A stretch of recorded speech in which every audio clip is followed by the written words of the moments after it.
S Ranjan classes में आपका स्वागत है। और हम मैथ का एक्सरसाइज आज लेकर के आए हैं आप लोग के सामने हल करने के लिए। चूँकि 2 वीडियो हम डाल चुके हैं जिसमें कॉन्सेप्ट था, आज आपका सॉल्यूशन है। तो सॉल्यूशन हम लोग देखते हैं।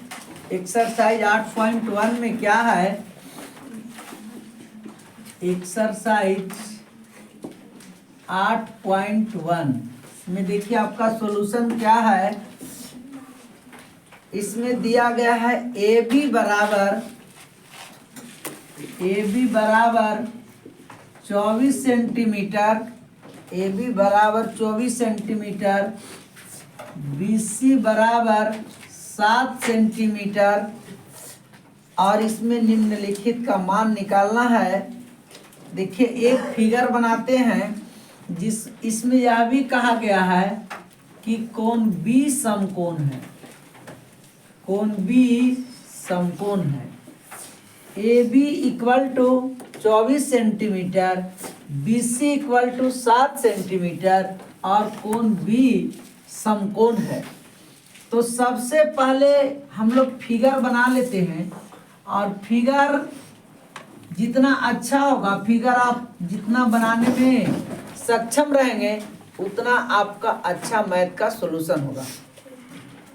तो बी समकोण है, यानी समकोण किस पर बनेगा? बी पर बनेगा। तो सबसे पहले हम लोग समकोण को ले लिए कि समकोण किस पर बना? बी पर बना। इसके बाद आप ए और बी को कहीं भी लिख सकते हैं, इसमें आपको कोई परेशानी नहीं है। यहाँ ए लिख दीजिए और यहाँ सी लिख दीजिए और बी आपका समकोण हो गया। ये आपका सिलेक्ट जगह है। समकोण जब भी बनती है तो यहीं पर बनती है। समकोण के सामने वाली भुजा कर्ण होता है। अगर थीटा कोण ए पर बना तो थीटा के सामने वाली भुजा लंब और थीटा कोण सी पर बना तो सामने वाली भुजा लंब ए भी। थीटा कोण ए पर बना तो सामने वाली भुजा लंब बी सी। तो चलिए हम लोग देखते हैं मान किसका किसका दिया गया है। तो इसमें ए बी का मान दिया गया है 24 सेंटीमीटर। ये ए बी का मान 24 है और बी सी का मान कितना है? 7 है। ये 24 सेंटीमीटर है और ये 7 सेंटीमीटर है। एक चीज आप लोग याद रखेंगे कि एक फार्मूला खाली लगाएं कि कर्ण स्क्वायर बराबर लंब स्क्वायर प्लस आधार स्क्वायर। और एक ही कॉन्सेप्ट से पूरा मैथ में लंब आधार कर्ण जो निकालना हो निकल जाएगा।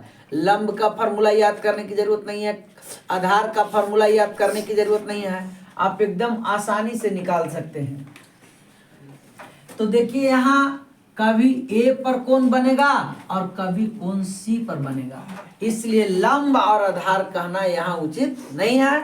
जो कर्ण तो कभी बदलता नहीं है, लेकिन लंब कहेंगे ए पर जब कोण बनेगा तो लंब ये हो जाएगा और जब सी पर कोण बनेगा तो लंब 24 हो जाएगा। इसलिए हम लोग जो मान दिया गया है उसी के आधार से, जैसे आपका क्वेश्चन दिया हुआ है, जैसे इसमें ए बी का मान दिया हुआ है और बी सी का मान दिया हुआ है, तो इसी बेस में हम कॉन्सेप्ट को लिखेंगे क्या? इसमें कर्ण क्या है? ए सी। तो हम ऐसा लिखेंगे ए सी के स्क्वायर। इसमें किसका मान दिया गया है? A B.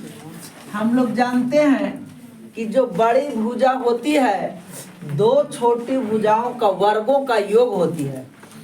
तो 2 छोटी भुजा, एक भुजा ए बी है और एक भुजा बी सी है। तो वर्ग करके और दोनों को क्या कर देते हैं? जोड़ देते हैं। तो ये बड़ी भुजा के बराबर हो जाती है। तो हम लोग देखिए जिसका मान दिया गया है उसको भर देंगे और जिसका नहीं मान दिया गया है उसको छोड़ देंगे, वो अपने आप निकल जाएगा। इसमें देख लीजिए ए बी का मान कितना दिया गया है? 24 सेंटीमीटर, 24 का स्क्वायर। बी सी का मान कितना दिया गया है? 7 के स्क्वायर। ए सी स्क्वायर बराबर 24 के स्क्वायर कितना होगा? 576 प्लस 7 का स्क्वायर 49, AC स्क्वायर बराबर, इसको जोड़ दीजिए 625। AC बराबर स्क्वायर को हटाएंगे तो दूसरे तरफ आपका रूट हो जाएगा। AC बराबर 625 का वर्गमूल हो गया 25। ये कर्ण का वैल्यू निकल के आ गया 25। अब हम लोग देखते हैं कि इसमें मान किसका निकालना है। तो पहला मान निकालना है साइन A का। साइन A बराबर लंब बटा कर्ण, और लंब का मान कितना है? लंब का A कहने का मतलब कि थीटा कोण A पर बना, तो थीटा के सामने वाली भुजा लंब, लंब कितना हो गया 7, और कर्ण कितना हो गया 25। दूसरा इसमें मान निकालना है cos A। यहाँ A कह रहा है, A कहने का मतलब थीटा कोण किस पर बना? A पर, थीटा के सामने वाली भुजा लंब। cos थीटा बराबर आप फार्मूला पढ़े होंगे, आधार बट्टा कर्ण। आधार A है तो थीटा के सामने वाली भुजा लंब 7 हो गया, और आधार कितना हो गया 24 हो गया, और बट्टा कर्ण का वैल्यू कितना हो गया 25। इसका मान निकल गया। दूसरा में निकालना है साइन C और कॉस C।